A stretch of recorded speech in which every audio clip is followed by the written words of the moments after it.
Мемлекет басшысының қолдауымен салынған Келешек мектебі баршамызды қуантуда.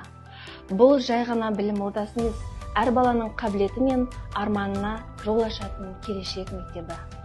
Біздің келешек ұрпағымыздың гүлденіп өсуіне, кемелденуіне, олардың білімді жаңа техникамен жабдықталған кабинеттерді оқып, үлкен өмір мектебіне өз қанатын жайып, еш жерден мүдірместен, еш жерде сүрінбестен биікке самғайтынына ата-аналардың атынан мен кәміл сенім білдіремін. Біздің ерекшелігіміз ғылым мен шығармашылықтың тоғысуына қадам жасаудамыз. STEAM Teach жобасы аясында оқушыларды заманауи ғылыммен, цифрлық дағдылармен, шығармашылық серпінмен қаруландырудамыз. Біздің мектеп 8 бағытта жұмыс жасауда. Бастауыш сынып оқушыларына арналған арнайы зерттеу аймағы, сонымен қатар биология, физика, химия, география ғылымдарының ғажайыптарын зерттеудеміз. Болашақ робот құрастырушыларды тәрбиелеп, кәсіби бағдар мен өмірлік дағдыларды үйретудеміз. Келешек бүгіннен басталады.